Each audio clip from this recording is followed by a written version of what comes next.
Madam, उस दिन आप आई थी ना, काले सूटकेस के बारे में कुछ पूछ रही थी, बच्चे के मर्डर केस वाला।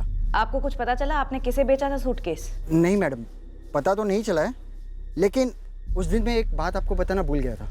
कौन सी बात? मेरा एक दोस्त जोगेश्वरी में सूटकेस की दुकान चलाता है। कभी कभी वो मेरे यहाँ से माल लेकर अपनी दुकान पर बेचने के लिए रखता है। बेंजी ब्रांड का माल भी रखता है? हाँ जी। दरअसल इस जनवरी में वो कुछ 10 एक पीस ले गया था, उसमें एक काला बेंजी भी था। इतनी बड़ी बात आप भूल गए? जब मैं आपसे बेंजी ब्रांड के ब्लैक सूटकेस के बारे में पूछ रही थी तो आपको बिल्कुल याद नहीं आया? भूल गया मैडम, सच में। वो अभी अभी मेरा दोस्त जोगेश्वरी से आया था कुछ हिसाब सेटल करने, तब मैंने इस ब्लैक बेंजी सूटकेस के बारे में बताया, तो बोला कि वो तो उसने फरवरी में ही बेच दिया।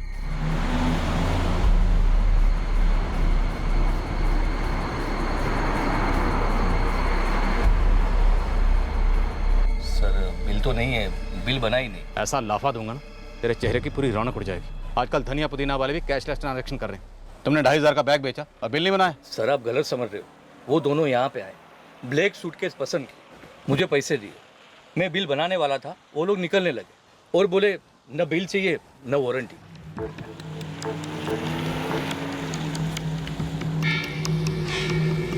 अरे साहब बिल नहीं लोगे क्या? अरे नहीं चाहिए बिल। अरे फिर वारंट। मुझे बड़ा अजीब लगा। नॉर्मली कोई भी कस्टमर यहाँ पे आता है तो बिल और वारंटी कार्ड बराबर बना के लेके जाता है, मगर ये दोनों तो बड़े अजीब थे। ये सर किस डेट में हुई थी? 11 फरवरी। कौन थे दोनों? वो दोनों हमारी दुकान पे पहली बार आए थे और हमारे यहाँ पे सीसीटीवी लगा हुआ है। विशाल ने कहा, इसीलिए मैंने आपके लिए डीवीडी बना के रखी। सर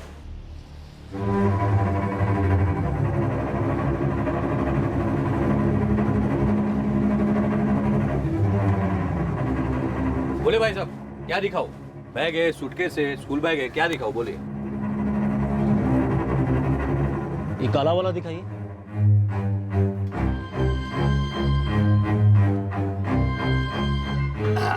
लाओ देखो साहब, सबसे बड़ी साइज की सूटकेस है, इसको किंग साइज सूटकेस कहते हैं।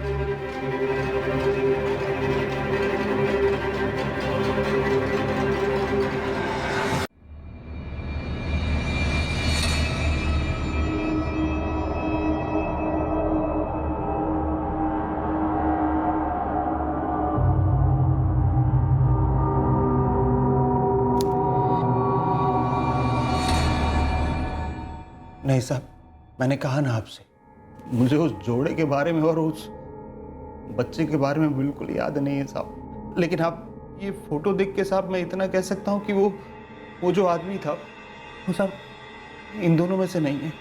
हम हर केस की तह तक जाते हैं और उसे हल करके ही छोड़ते हैं। इस केस की भी तह तक जाएंगे और इसे भी हल करके ही छोड़ेंगे, चाहे कुछ भी हो जाए। लेकिन अगर मुझे बाद में पता चला ना कि तुमने हमें गोल गोल घुमाया था या कुछ भी झूठ बोला था, तो तेरी लाश ना तो इस लॉकअप में ना किसी कटघरे में मिलेगी। तेरी लाश मिलेगी एक सूटकेस में, वो भी किसी गंदे नाले के पास पड़ी हुई। साहब क्या आपको लगता है कि ये बात मुझे पता नहीं है? लेकिन जब से आप लोग उठा के लेके आए यहाँ पर, मैं बार बार यही बात कह रहा हूँ कि मुझे कुछ नहीं पता साहब, मुझे कुछ नहीं पता।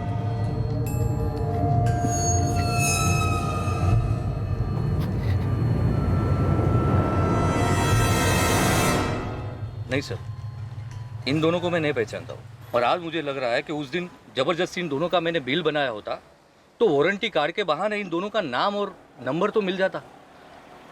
रौनक, फिर भी अच्छी तरह से याद करने की कोशिश करो, हो सकता है ये लोग यहीं के लोकल बंदे हों। नहीं सर, उस दिन के पहले तो मैंने इन दोनों को नहीं देखा। बबलू, उस्मान, तुम दोनों अपने सारे खबरियों को काम पर लगाकर ये 2 बंदे मुझे ला कर दोगे, चाहे पूरी जोगेश्वरी छाननी पड़े, और मुझे ना नहीं सुनना। मैडम पहली बात, जरूरी नहीं कि ये पंटर लोग जोगेश्वरी के ही हो। मैडम लाश को सूटकेस में डालकर ठिकाने लगाने का प्लान था, तो जाहिर है सूटकेस अपने इलाके से तो खरीदेगा नहीं। वो क्या कर सकते थे, इस पे डिस्कशन करने की बजाय उन्होंने क्या किया ये मैं उनके मुंह से सुनना चाहती हूँ। इस केस में ये 2 लीड्स हैं, शक्ल ठीक से देख लो और काम पर लग जाओ। दोनों के पोस्टर छपवाओ, print media, electronic media, social media, सब जगह इनकी तस्वीरों की बमबारी करवा दो और शहर के जितने एग्जिट पॉइंट हैं रेड अलर्ट जारी करो। ये दोनों बहुत ही क्रिटिकल लिंक है। अब ये दोनों ही हमें इस बच्चे की हकीकत तक लेकर जाएंगे।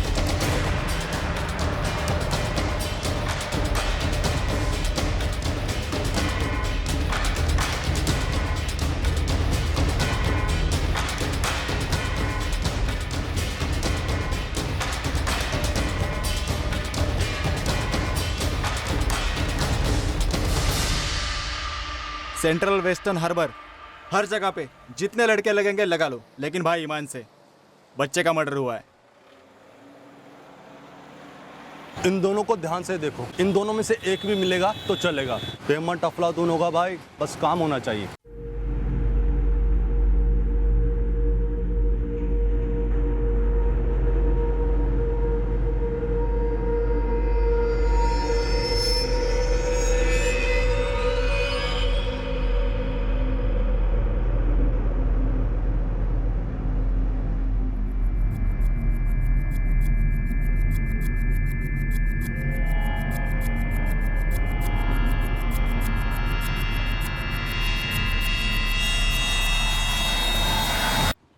इनमें से किसी को देखा है?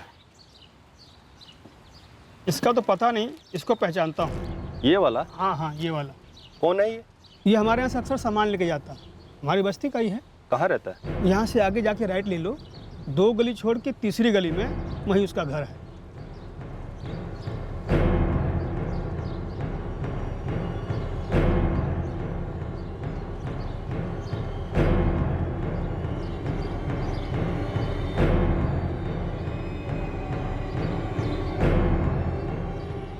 ताई, अरे ये तो हमारा चंदन है, चंदन प्रसाद।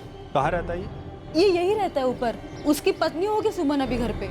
इतने दिनों से इसका पोस्टर आपकी मोहल्ले की दीवारों में लगा है, वो देख। कभी ध्यान ही नहीं गया उसकी तरफ। लेकिन पुलिस क्यों ढूंढ रही है उसको? सर, वीरनगर जोगेश्वरी, दोनों में से एक का घर मिल चुका है। चंदन प्रसाद उसका नाम है। हाँ, अब फटाफट लैंडिंग करिए यहाँ पर।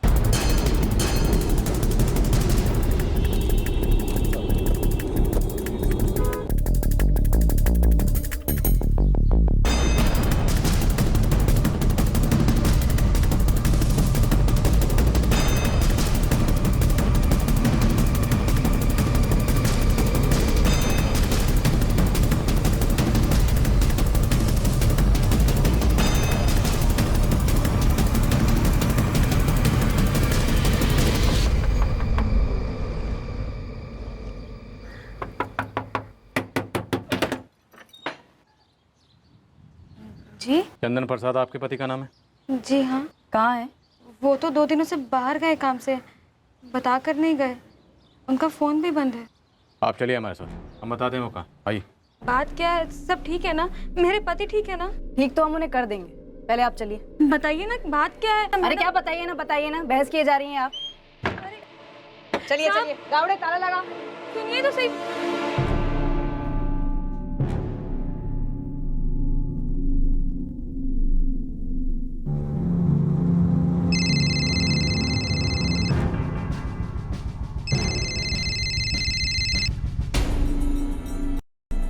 हाँ बोलो चंदन। तो सूटकेस पुलिस को कैसे मिली? कुछ मत पूछो चंदन, बहुत लंबी कहानी है ये सब। कितनी लंबी कहानी है? हाँ, टीवी पे अखबारों में खबर छपी है, पूरे शहर में पोस्टर लगे हैं। हाँ तो लगने दो पोस्टर। पुलिस को कभी पता नहीं चलेगा कि वो बच्चा कौन था। लावारिस समझ के केस बंद कर देंगे पुलिस वाले, हमें कुछ नहीं होगा।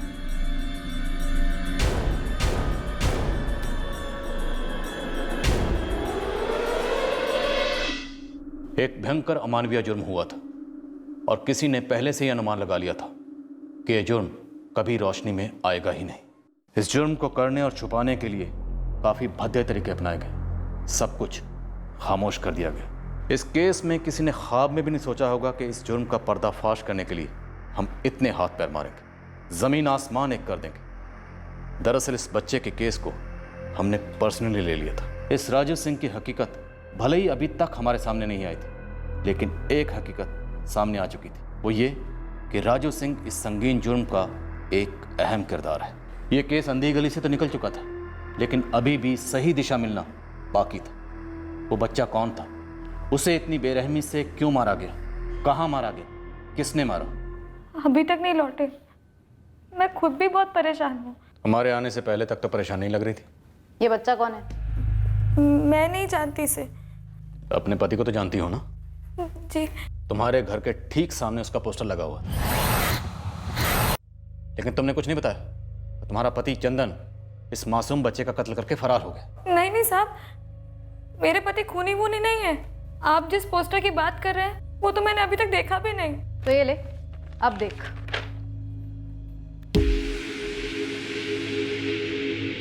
और ये पोस्टर सिर्फ तुम्हारे घर के बाहर नहीं लगा हुआ, पूरी चौल में लगे हुए पिछले कई दिनों से। मेरा ध्यान ही नहीं गया।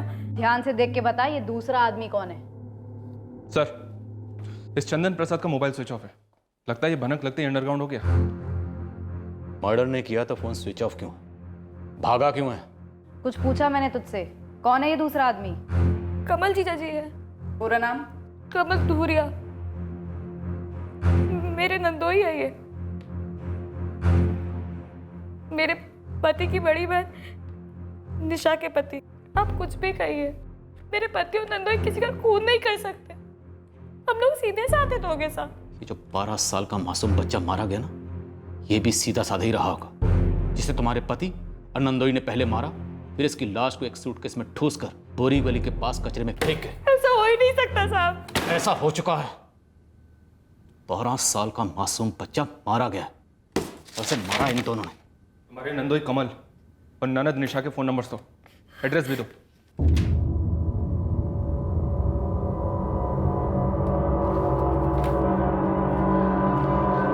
मैडम,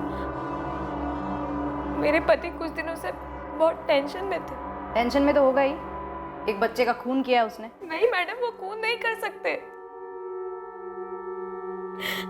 मैं नहीं जानती वो क्यों परेशान थे, लेकिन मैं कुछ भी पूछती, वो कभी उसका जवाब सीधे तरीके से नहीं देते थे। कब तक गुमसुम बैठे रहोगे? कुछ बताओगे भी, हुआ क्या है? कुछ नहीं हुआ। देख रही हूँ कुछ दिनों से चेहरे का रंग ही उड़ा हुआ है। कुछ छुपा रहे हो? खाना क्यों नहीं खाओगे? भर गया पेट मेरा।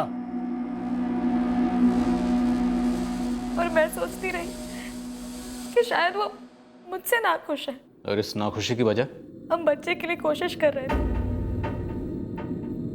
नहीं हो रहा था। किसी तांत्रिक वांत्रिक से तो बात नहीं की थी कि एक बच्चा होने के लिए दूसरे बच्चे की बलि दे दी? नहीं मैडम, मैंने सिर्फ अपनी ननद निशा दीदी से बात की थी, और वो भी बहुत परेशान थी। अब तुझसे क्या कहूँ सुमन, तू कह रही है कि चंदन काफी दिनों से परेशान रहता है, ठीक से बात नहीं करता। यहाँ भी हालात कुछ अलग नहीं है। तेरे कमल जीजा जी भी कई दिनों से काफी परेशान रहते हैं। क्यों निशा दीदी, आपने पूछा नहीं क्या बात है? यहाँ चंदन तो मुझसे सीधे मुंह बात तक नहीं करते। अरे यहाँ भी वही हाल है, कुछ बात करने जाओ तो चिल्लाने लगते हैं। अरे रुको, 2 मिनट, दही बड़े बन गए, मैं अभी टिफिन लेकर आती हूँ। नहीं चाहिए, रहने दे। अरे मैंने कहा ना 2 मिनट लगेंगे। अरे भाड़ में गई तेरे 2 मिनट, और भाड़ में गई तेरे दही बड़े। कितनी बार बोला तुझे मुझे भूख नहीं है? पक्का दही कर रही है मेरे। हम दोनों को समझ में ही नहीं आ रहा था कि आखिर हमारे पति को हो क्या गया अचानक से। मैं बताता हूँ क्या हुआ। ये दोनों डर के मारे पागल हो गए। इन्हें लगा था जिस लाश को सूटकेस में ठूस कर इन्होंने कचरे पर फेंक दिया है, वो लाश अब हमें कभी नहीं मिलेगी। नहीं साहब, ये लोग ऐसा कुछ कर ही नहीं सकते। मैं अपने पति और नंदोई को अच्छे से जानती हूँ। मुझे सच्ची नहीं पता कमल कहाँ है। वो बिना बोले निकल गए थे और अब तक घर नहीं लौटे, ना फोन लग रहा है उनका। तुम दोनों के पति मुंबई में छुपे हैं या मुंबई के बाहर? तुम दोनों अच्छी तरह से जानती हो ये बच्चा कौन है, बहुत अच्छी तरह से जानती हो, और ये भी जानती हो कि तुम्हारे पतियों ने इस मासूम बच्चे को क्यों मार दिया। बस हमारे सामने नहीं जानने का नाटक कर रही हो तुम दोनों। नहीं साहब, ये सच नहीं है। मेरे पति कमल इतनी घिनौनी हरकत कभी नहीं कर सकते, और न मेरा छोटा भाई चंदन। हम सीधे साधे लोग हैं। चंदन की एक सादी सी नौकरी है, सुबह जाता है शाम को लौट आता है। तुम दोनों के पति कहाँ काम करते हैं? मेरी बड़ी बहन सरिता दीदी, उनकी एक छोटी सी यूनिट है। चंदन और कमल जीजा जी वही काम करते हैं। कहाँ है ये यूनिट? दहीसर में। क्या बनता है? फैशन वाली बिंदियां बनती है। ये दोनों कुछ ना कुछ जरूर जानती हैं, पर बोल नहीं रही हैं। ज्योति सर, रहम करने की बिल्कुल जरूरत नहीं, ग्रिलिंग चालू रखो। जी। तब तक हम दहीसर होकर आते हैं। सुमन, चंदन ने घर से निकलने से पहले कुछ बोला था क्या? नहीं दीदी, कुछ नहीं बोला, बस ऐसे ही निकल गए। और मुझे नहीं पता था कि कमल जीजा जी भी। क्या हुआ? मुझे देखते ही चुप क्यों हो गई? अब वही डायलॉग शुरू कर दोगे, हमें कुछ नहीं मालूम, हमें कुछ नहीं मालूम। देखो, अच्छा यही है कि तुम दोनों सब कुछ सच सच बता दो, या फिर अपनी तरह से हम तुम्हारी जुबानें खुलवाएंगे, कूट कूट के। मैडम, हमें जितना पता था हम बता चुके हैं। ये नहीं बताया कि उस बच्चे का नाम क्या था जिसका कत्ल हुआ है? 100 बार तो बोल चुके हैं कि हमें नहीं मालूम, नहीं मालूम, नहीं मालूम। तुम्हारे झूठ बोलने से 100 बार बोलने से ये कोई सच नहीं हो जाएगा। मैडम, इसके पहले हमने उस बच्चे को कभी देखा तक नहीं। मैंने देखा था, अखबार में उसकी तस्वीर देखी थी। अपने पति का इतना बड़ा पोस्टर नहीं दिखा तुझे घर के सामने, और एक छोटी सी तस्वीर अखबार में तुझे दिख गई। मैडम, मेरे पति ही उस अखबार को पढ़ रहे थे।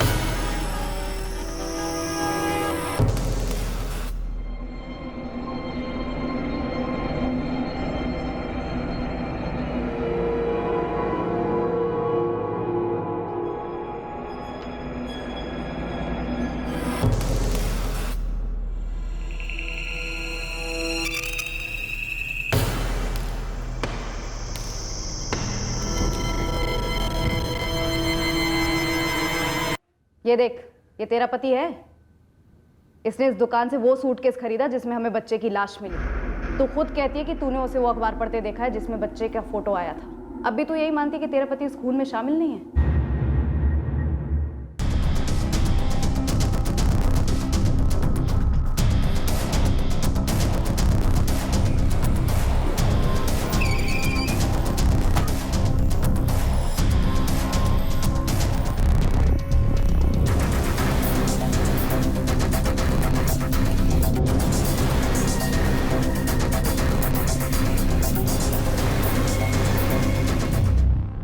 शिंदे सर, जरा ऊपर भी चेक करो, ताला है क्या?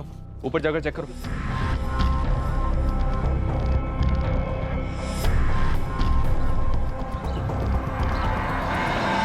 साहब, मैं इस यूनिट में पहले आया हूँ, लगभग 2 महीना पहले, जब ये केस शुरू ही हुआ था। सर, ऊपर भी लॉक है। सर, ऊपर भी ताला लगा। Okay sir. ये बिंदी बनाने की यूनिट तुम्हारी बहन चलाती थी?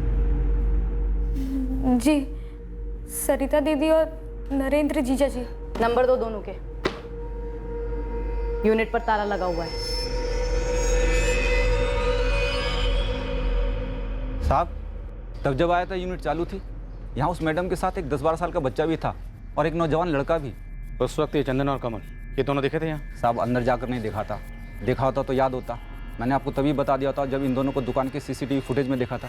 सर, सुमन की बहन सरिता और उसका जीजा नरेंद्र चंद्रा इस यूनिट को चलाते हैं। ज्योति उनसे कांटेक्ट करने की कोशिश कर रही है। The number you have called is currently switched off. The number you have called is currently not. लगता है तेरी बहन सरिता चंद्रा और उसका पति नरेंद्र चंद्रा इस खून में शामिल है। सर, नरेंद्र चंद्रा और उसकी पत्नी सरिता चंद्रा दोनों के फोन स्विच ऑफ जा रहे हैं। सुमन कह रही है कि वो लोग उस यूनिट के ऊपर वाले फ्लोर पर रहते थे। यहाँ ऊपर और नीचे दोनों जगह ताला है। एक काम करो, इन दोनों मियाँ बीवी के फ़ोन रिकॉर्ड्स निकलवाओ। लगता है फाइनली हम टारगेट पे। Okay sir. Shinde sir, DCP office से इस यूनिट में ब्रेक इन करने की परमिशन लो। सर, तुरंत। जगताप साहब, अपनी एक टीम के साथ इस जगह पर हर वक्त कड़ी निगरानी रखो। इस मासूम के खून का राज यहीं कहीं दफन है। इस जुर्म का बीज इसी यूनिट में बोया गया है।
अर्जुन और विकी कमरे में है ना? उन दोनों को बाहर निकलने से मैंने सख्त मना कर रखा है। लेकिन अर्जुन भैया, हम लोग ये क्यों रह रहे हैं? मेरी स्कूल में सो रही है ना? कितनी बार पूछेगा सवाल? चल खा। पूछना तो पड़ेगा, कोई कुछ बताता ही नहीं है, ना मम्मी पापा ना तुम। तो ये लास्ट बार पूछ रहा है और मैं लास्ट बार बता रहा हूँ। हम कहीं और जाके रहने वाले हैं, इसलिए यहाँ पे रह रहे हैं। समझ गया? चल खाना खा। मुझे मेरा स्कूल नहीं छोड़ना। खा चुपचाप। नहीं खाऊंगा। खा। नहीं खाऊंगा। तो लाफा खाएगा? बहुत मुश्किल से टिकटें मिली हैं परसों की। एजेंट को साला 3 गुना देना पड़ा है। मुझे तो बहुत डर लग रहा है। आप लोग तो निकल लोगे, हम दोनों का क्या होगा? मैंने तुम दोनों की टिकटें भी करवाई हैं। हम सब लोग साथ जा रहे हैं, ठीक है? लेकिन निशा और सुमन? वो दोनों भी बेहाल होंगी हमारे फिक्र में। बात भी नहीं हुई कई दिनों से। वो दोनों क्या नरेंद्र जी, क्या? देखो, जैसा सोचा था वैसा नहीं हुआ है। बात गड़बड़ा गई है बुरी तरह। सुमन और निशाद दोनों को पुलिस ने पकड़ लिया है। अब पुलिस? कहीं पुलिस हम तक तो नहीं पहुंच रही?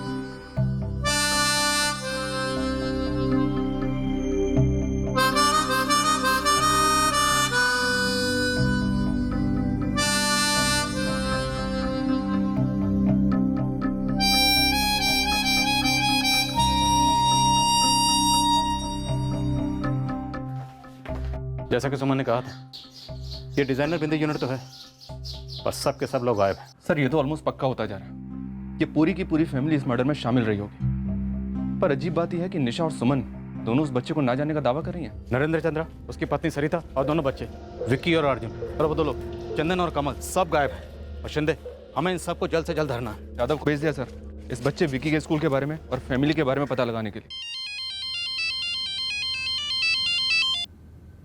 हेलो, कौन बोल रहा है? अरे पहले आप अपना परिचय तो दीजिए देवी जी। आप सरिता चंद्रा और नरेंद्र चंद्रा को जानते हैं? पहले आप बताइए, आप कौन बोल रहे हैं? मुंबई पुलिस। हमारा नाम ब्रिजपाल चंद्रा है और हम नरेंद्र चंद्रा के छोटे भाई हैं। माजरा क्या है मैडम? कहाँ से बोल रहे हैं? बिहार, अबीरगंज गांव। हमारे भैया भाभी तो ठीक है ना? पता नहीं, पर अगर हमारे हाथ लग गए तो ठीक नहीं रहेंगे। कहाँ छुपे हैं वो लोग? मैडम जी, वो छुपेंगे काहे? ऐसा क्या किया उन्होंने? कहाँ हैं वो लोग? मुंबई में होंगे। वो मुंबई का इलाका है ना दहिसर, हुआ उनका फैक्ट्री और घर वहीं है। नहीं है वहाँ। आज 29 अप्रैल है। 26 अप्रैल से तुम्हारे भैया और भाभी दोनों का फ़ोन स्विच ऑफ है। ठीक उसी दिन से जिस दिन से चंदन प्रसाद और कमल धूरिया का फ़ोन स्विच ऑफ है। इन दोनों को भी जानते होंगे आप? जी हाँ, जानते हैं, लेकिन हुआ क्या है मैडम जी? ब्रिजपाल जी, नरेंद्र की आखिरी बार बात आपसे हुई थी 26 तारीख की दोपहर को। उसने बताया होगा कि वो कौन से शहर में है, किस जगह छुपा हुआ है या फिर छुपने वाला है। मैडम, आप क्या कह रहे हैं? हमका कुछ समझ नहीं आ रहा है। और हमरे भैया, उनका परिवार छुपेंगे काहे? क्या हुआ क्या मैडम? मैंने इस ब्रिजपाल चंद्रा को बच्चे की फ़ोटो भेजी थी। कहता है उसने बच्चे को कभी नहीं देखा सर। मैंने उसके गांव अबीरगंज पुलिस थाने में बच्चे की फ़ोटो और इन सभी सस्पेक्ट की डिटेल्स भेज दी हैं। इस चंद्रा परिवार की फोटो बच्चों सहित सभी जगह फ्लैश करवाओ। Hotel, lodge, railway station, bus station, सभी जगह। अगर ये किसी बिल में दुबके बैठे हैं तो इन्हें बिल से बाहर निकालो, और अगर देर होगी, हाथ से निकल गए, तो अबीरगंज से इसके भाई ब्रिजपाल को उठा लो। जी नहीं सर, इस बच्चे की कोई मिसिंग कंप्लेन नहीं हमारे यहाँ। नरेंद्र चंद्रा के भाई ब्रिजपाल से कोई कांटेक्ट हुआ आपका? आपके एड्रेस भेजते ही टीम निकल गई उसे उठाने के लिए, और एक टीम को भेजा हूँ बच्चे की फोटो लेकर अबीरगंज। हमारे पास पूरे 2 महीने से बच्चे की बॉडी पड़ी है। मौत की गुमनामी में शांत पड़ा बच्चा बहुत खटकता। हम तरस गए पता लगाने के लिए कि ये बच्चा कौन है और क्यों मारा गया। ये फैमिली अपने घर से गायब है। पता करो कि इस वक्त ये मुंबई में है या मुंबई के बाहर कहीं निकल चुकी है।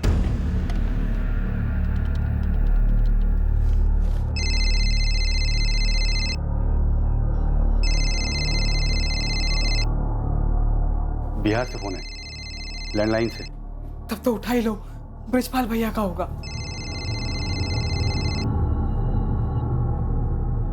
हेलो भैया, आप लोगों के बाद पुलिस हम तक पहुंच गई है। क्या बक रहा है तू ब्रिजपाल? भैया आपके घर पर, आपका फैक्ट्री पर छापा मारे मुंबई पुलिस, और आप सभी का फोटो, मोबाइल नंबर हाथ लग गया उनके। हमको भी फ़ोन की थी मुंबई पुलिस और आपके बारे में पूछ रही थी। कहाँ हैं आप लोग? कल की ट्रेन है भैया, लगता है हम भी पूरा फंसने वाले हैं। अरे हम कहाँ भागेंगे, अब कहाँ तक भागिएगा आप भी? हमारी बात मानिए, सरेंडर कर दीजिए। क्या हुआ? क्या हुआ? क्या हुआ? क्या? पुलिस ब्रिजपाल के पास भी पहुंच गई है।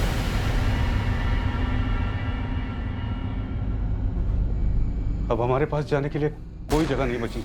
इसे कहते हैं अखंड कंजूसी पापा। फ्लाइट का खर्चा बचाने के लिए आपने ट्रेन का टिकट करा दी, अब जेल में पैसे लेकर चाटोगे क्या? अगर फ्लाइट करा लिया होता तो आराम से निकल जाते, लेकिन नहीं, हम चिंदी चोर हैं और चिंदी चोर ही रहेंगे ना। चुप रहे, आज हम लोग सब बर्बाद हैं, सिर्फ तेरी वजह से। ये सब गड़बड़ी आपकी वजह से हुई है नरेंद्र जी। बिना वजह हमारी जिंदगी भी बर्बाद हो गई।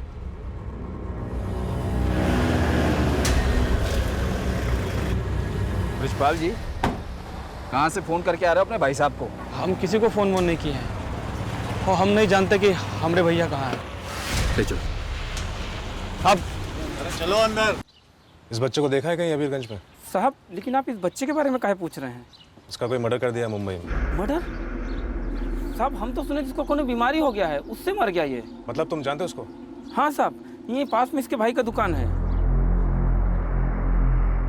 ये तो हमारा छोटा भाई गोपी का तस्वीर है साहब। पर आप लोग काहे पूछ रहे हैं साहब? कैसे बड़े भाई हो तुम दीपक? 2 महीने से उसका लाश मुंबई के मुर्दाघर में पड़ा हुआ है। मर्डर हो गया था उसका वहां पे, और तुम लोग ना कोई शिकायत दर्ज की ना कुछ किए। नहीं साहब, आप क्या बात कर रहे हैं साहब? गोपी का तो क्रियाक्रम भी हो चुका है साहब। क्रियाक्रम हो गया? कहाँ हुआ? कौन किया? तुम अपने हाथ से किए? सर, बच्चा आइडेंटिफाई हो गया है। अबीरगंज का? जी सर, गोपी महतो। सर, उसके माँ बाप का कहना है कि गोपी की मौत मुंबई में हुई और उसका क्रियाक्रम भी कर दिया गया है। What?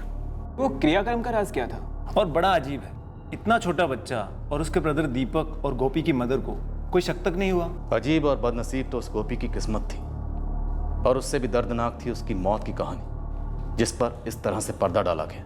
ये केस आराम से परफेक्ट क्राइम की सिलेक्ट लिस्ट में शामिल हो सकता था, पर बीच पटरी में ही ऐसा होने से रोक दिया गया, सिर्फ एक आदमी के लालच की वजह से, कुली राजू सिंह।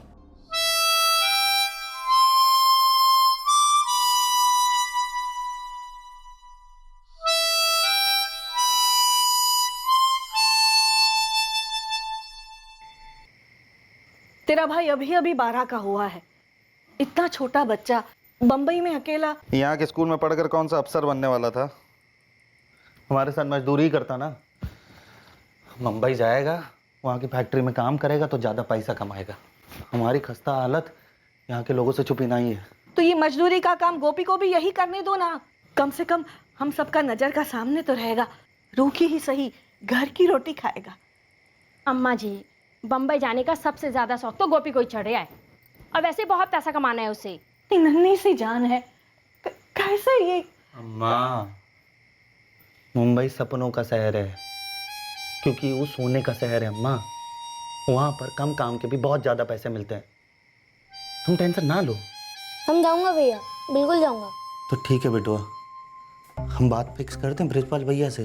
हाँ, ओके, बड़े भाई है नरेंद्र भैया, वहाँ मुंबई में ओके कोनो फैक्ट्री है, तो वहाँ पे तो का नौकरी करनी होगी। जी जान लगा के करेंगे, आप टेंशन ना लो। और रहने खाने का तो वही लोग देख लेंगे, बाकी पगार मिलेगा महीने का 1500 अलग। 1500?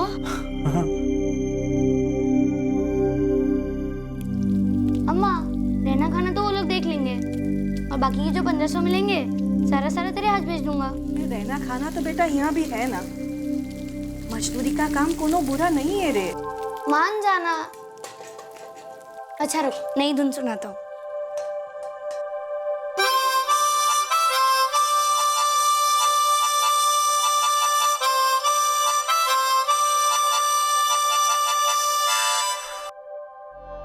हमारे बाबूजी को भी जानते थे साहब। जब उनके भाई नरेंद्र भैया मुंबई से आए साहब, तो ब्रिजपाल भैया बोले हमको कि उनके भैया को मुंबई में अपनी फैक्ट्री में काम करने के लिए लोग चाहिए। हमको पूछे थे पर हम मना कर दिए साहब। पर हम उनसे बोले सच गोपी जाना चाहिए। और वो लोग तुमको बोले कि गोपी की मौत बीमारी से हुई? हाँ साहब, यही बोले हमका। और वो लोग तो गोपी की लाश को गांव भी लेकर आने वाले थे क्रियाक्रम के लिए।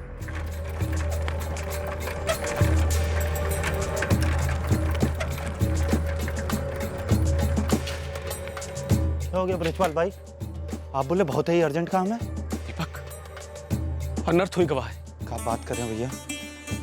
हमारा गोपी तो ठीक है ना भैया? मुंबई शहर एक बहुत भयंकर बुखार वाली बीमारी की गिरफ्त में है। कई महीनों से आतंक मचा रखा है बुखार ने। हमारे गोपी को तो कुछ नहीं हुई गवा भैया। हाँ, अरे पिछला हफ्ता ही तो कि हमारी अम्मा से बात हुई थी फोन पर, तब तो कुछ बोला नहीं। शायद वो अम्मा को परेशानी में नहीं डालना चाह रहा था, लेकिन कल रात उसका तबीयत बहुत बिगड़ गई। तुरंत अस्पताल ले जाया गया। रात भर ग्लूकोज चढ़ता रहा। डॉक्टर लोग बहुत ही कोशिश किए पर भगवान का मर्जी कुछ और था। आज सुबह गोपी दम तोड़ दिया।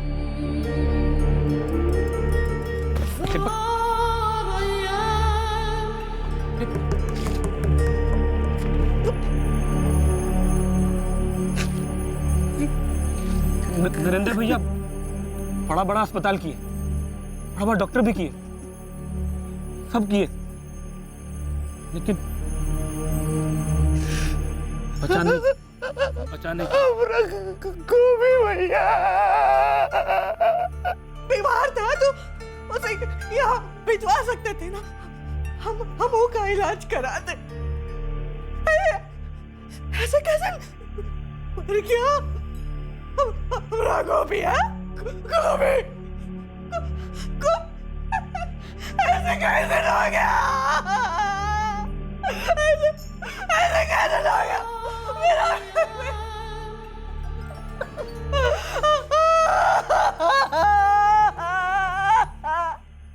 हम कहे थे कि हम हमारे गोपी का क्रियाक्रम यहाँ गांव में ही करेंगे साहब। फिर वो लाश को लेकर आए यहाँ पे? ना, 12 तारीख को ब्रिजपाल भैया हमको दोबारा से मिले। क्या बात कर रहे हैं ब्रिजपाल भैया? अरे नरेंद्र भैया, हमारे गोपी का क्रियाक्रम कैसे कर सकते? हम हमारे भाई को देखे नहीं है अभी तक, उनको विदा नहीं किए। हमारी अम्मा नहीं देखी है उनको। हमारी अम्मा का तो रो रो के बुरा हाल है भैया। भैया ने तो गोपी को हिया लाने का पूरा कागज पत्र कर लिया था, लेकिन गोपी का लाश फूल गई थी, सड़ने लगी थी। तभी ऐन मौके पर डॉक्टर लोग साफ साफ मना कर दिए। वो बोले लाश को ट्रेन से नहीं ले जाया जा सकता। अरे तो भैया एक बार हमको फोन कर देते, हम अपनी अम्मा को लेकर आ जाते भैया मुंबई। आप लोगों ने तो वो हक भी छीन लिया हमसे। क्या बात कर रहे हो दीपक? तुमको लगता है हम नहीं चाहते थे ऐसा हो?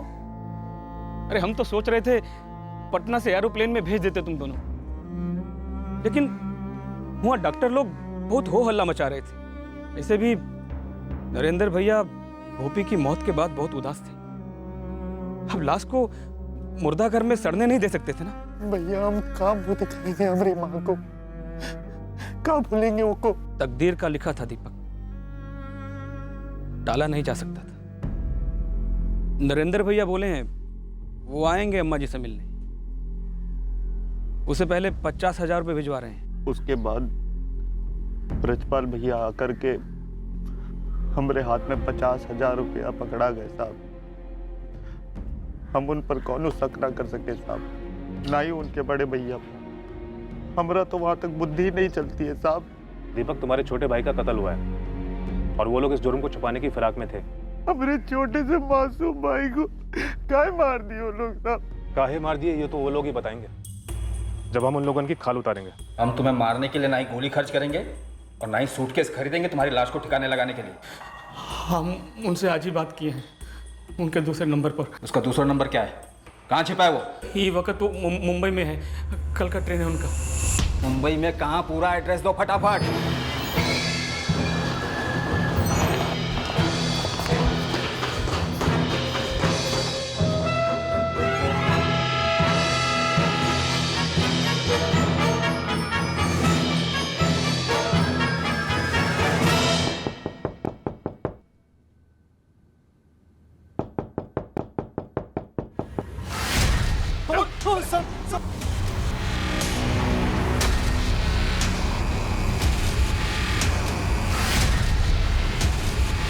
नरेंद्र चंद्रा, यहां दब के बैठे हो?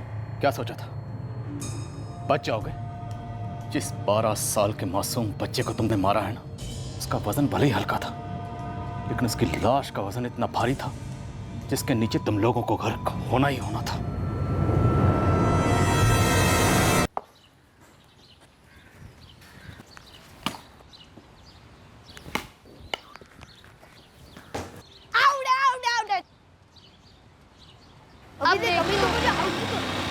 अबे ओ कामचोर, यहाँ काम करने आया तू या कोहली बनने आया?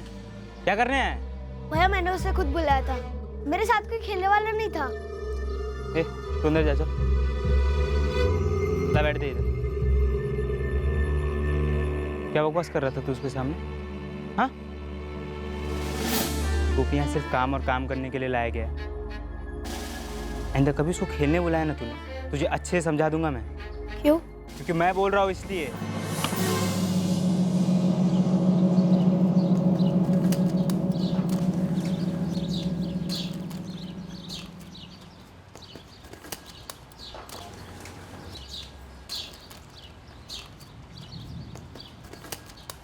हम लोग तो ईमानदारी से काम करते हैं साहब। ईमानदार मजदूर बच्चों के कत्ल में भागीदार नहीं होते। नहीं साहब, नहीं साहब, उसका मर्डर हुआ तब हम तो वहां थे भी नहीं। रात को जल्दी में बुलाया नरेंद्र जी ने।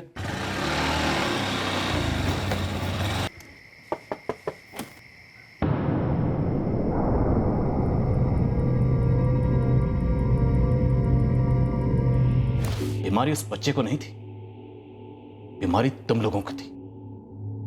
ऐसी लाइलाज बीमारी जिसकी वजह से तुम लोगों ने उस 12 साल के मासूम बच्चे को मार डाला। नहीं नहीं नहीं नहीं सर, हमने नहीं मारा साहब, हमने नहीं मारा।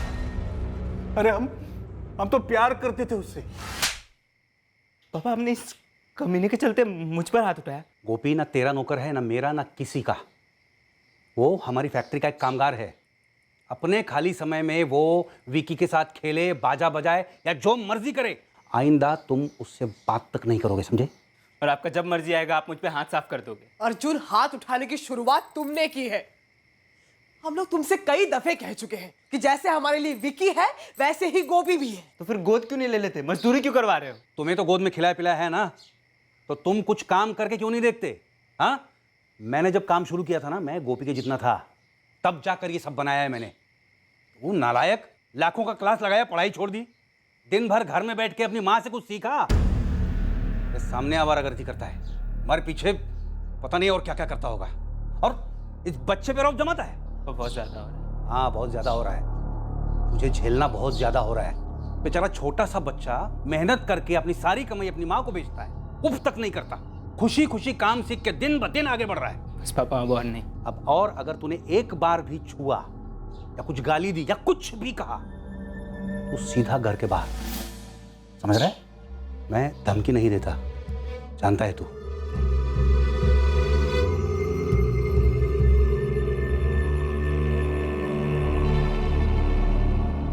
आइंदा अर्जुन तुझे कुछ भी कहे तो सीधा मेरे पास आ जाना। उस वाली रात, इससे पहले कि गोपी हम तक पहुंचता और हम गोपी तक पहुंचते, बहुत देर हो गई थी साहब।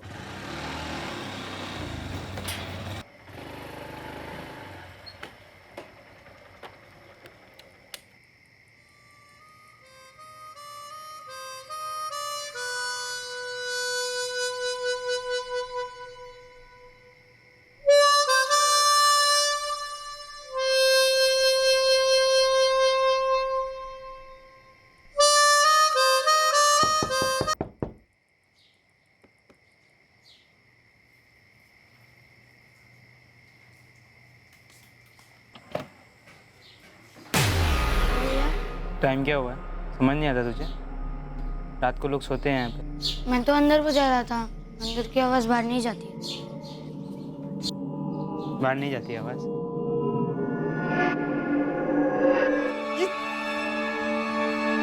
ये इस नालायक ने किया है, इसने।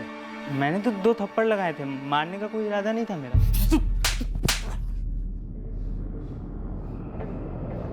आंख नीचे, छोड़ दूंगा मैं आंख नीचे। सुनिए नीचे, सुनिए इससे बाद में निपट लेंगे, पहले उसका कुछ करना जरूरी है, वरना ये तो जिंदगी भर के लिए जेल चला जाएगा सीधा। कुछ करिए उसका। लेकिन सरिता दी, नरेंद्र जी ये तो मर्डर है। हाँ भैया मर्डर है, लेकिन अभी हमें कुछ करना पड़ेगा। देखो ये बात इस कमरे के बाहर नहीं जा सकती, समझ में आया? कुछ करिए जल्दी, कुछ करिए आप।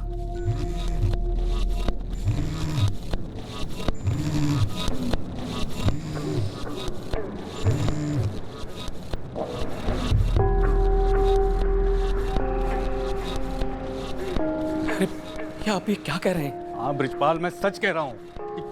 नालायक अर्जुन ने उस बच्चे गोपी की जान ले ली है। हे राम, अब कुछ तो करना ही पड़ेगा।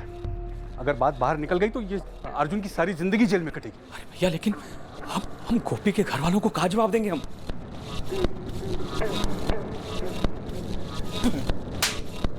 नरेंद्र जी, चलो आपके भाई ब्रिजपाल वहाँ गोपी के घर वालों को बोल देंगे कि वो बीमारी से मर गया, लेकिन अगर उसके घर वाले यहाँ लाश देखने आएंगे तो हम क्या करेंगे? सर, जिस बात का डर था वही हुआ। गोपी का भाई दीपक यहाँ मुंबई आने की जिद कर रहा था, और उसका यहाँ आना मतलब बड़ा बवाल होता साहब। इसलिए नरेंद्र भाई गोपी की बॉडी को सूटकेस में लेकर अबीरगंज के लिए निकल गए। वो सूटकेस तुम दोनों ने ला कर दिया था? बस हमने इतना ही किया साहब, और यकीन मानो साहब, हम सब उस बच्चे से बहुत प्यार करते थे, बहुत लगाव था सबको। इतना लगाव था कि उस मासूम बच्चे के कत्ल की खबर पुलिस को देने के बजाय तुम लोग उस बच्चे के कातिल को बचाने की मुहिम में भागीदार बन गए। हम लाश को लेकर निकल पड़े, दीपक और गोपी की अम्मा के हवाले करने। और तुम लोगों का छोटा बेटा विकी, उसे भी सब मालूम था? जी नहीं, उसे तो अभी भी कुछ नहीं पता।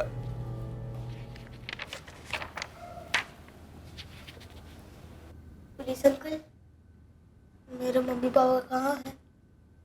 मुझे इनसे मिलना है। और अर्जुन भैया कहाँ हैं? बैठो बेटा, आएंगे।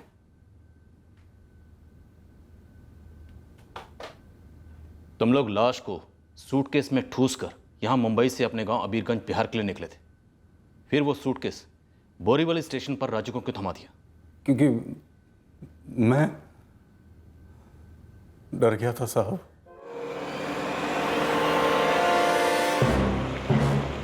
एक मिनट रुको भाई, 1 मिनट रुको।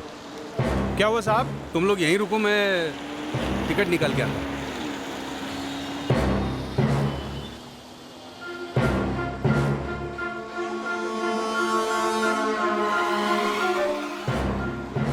पंद्रह मिनट से ऊपर हो गया है। शायद लाइन लंबी होगी। फोन करके पूछो ना आप एक बार। ठीक है, पूछती हूँ। हेलो, कितनी देर लगेगी? सविता सुनो, सिर्फ सुनो, बोलो मत कुछ, ठीक है? तुम विकी को वहां से लेकर के निकलो। बोलो मैंने तुम्हें टिकट विंडो पे बुलाया है, क्योंकि मेरे पास छुट्टे पैसे नहीं है टिकट लेने के लिए। देखो ये सब इसलिए क्योंकि हम लोग बैग लेके अंदर नहीं जा सकते। सुन रहे हो तुम? हम लोग स्टेशन के अंदर जा नहीं सकते, यहाँ पे स्कैनर लगा हुआ है। ठीक है भैया, वहां पर उनके पास छूटे पैसे नहीं, मुझे जाकर देना पड़ेगा। आप यहीं रुकना। तुम लोगों ने अपने खुद के बच्चे को मर्डर के चार्ज से बचाने के लिए किसी गरीब के बच्चे को सूटकेस में ठूस दिया। एक गरीब परिवार के साथ इतना बड़ा नाटक रचा। 50,000 देकर क्या सोचा? गंगा नहा ली? खुद की भी औलाद है ना, लेकिन किसी दूसरे के बच्चे की कीमत 50,000। एक इंसानी जिंदगी की कीमत 50,000। तुम लोग इंसान कहलाने के लायक नहीं हो। और कानून को क्या समझा? दूध भात। स्कैनर से बच निकले तो बच के कानून से। अरे तुम दोनों तक पहुंचने के लिए हमने जमीन आसमान एक कर दिया। जमीन आसमान तो क्या, जमीन के नीचे और आसमान के ऊपर भी कुछ होता ना तो वहां भी पहुंचते। जरूर पहुंचते, जैसे अब पहुंचे।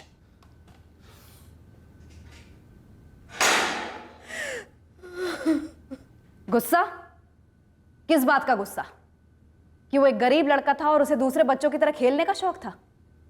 या फिर वो माउथ ऑर्गन बजाता था और ये तुझे खटकता था?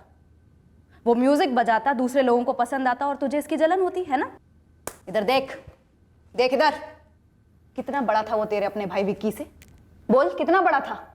जो हिम्मत तूने 12 साल के बच्चे पे दिखाई, वो दिखाऊं मैं तुझे? दिखाऊं?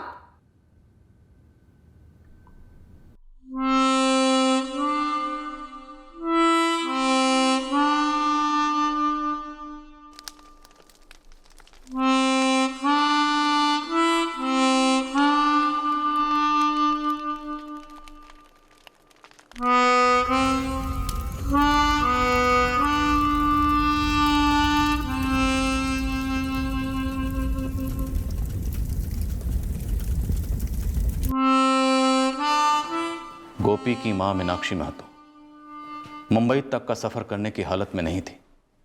दर्द ने उसे पूरी तरह कुचल कर रख दिया था। वो पहले ही अपने बेटे की मौत का शोक मना चुकी थी और अब दोबारा से उसके भयंकर कत्ल की हकीकत का सामना कर रही है।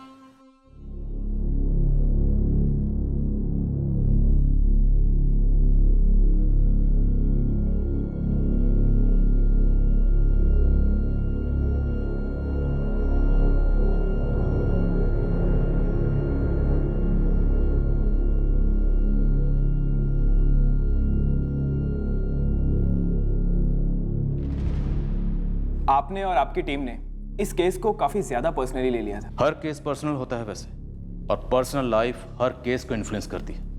और इस केस में बच्चे की जो बेबसी थी उसने हम सबको अंदर से हिला कर रख दिया था। इस केस में अगर कत्ल ना भी होता तब भी एक बहुत बड़ा जुर्म हो रहा था, और वो है बाल मजदूरी के कानूनों का उल्लंघन। और गोपी महतो महज 12 साल का था। हम में से कईयों को यह गलतफहमी होती है कि हम गरीबों पर मेहरबानी करते हैं अपनी उदारता से, पर अक्सर हकीकत यह होती है कि हर छोटा बड़ा काम इंसान अपनी गरिमा बरकरार रखने के लिए करता है। हमारे देश में लाखों ऐसे बच्चे हैं जो ऐसे उद्योगों में, घर काम में नौकरी करते हैं। ऐसे बच्चों के लिए जितना किया जाए उतना कम है, लेकिन महज हमदर्दी जताने से बेहतर है कि ऐसे बच्चों के लिए या हर उम्र के कामगार को उसकी गरिमा से वंचित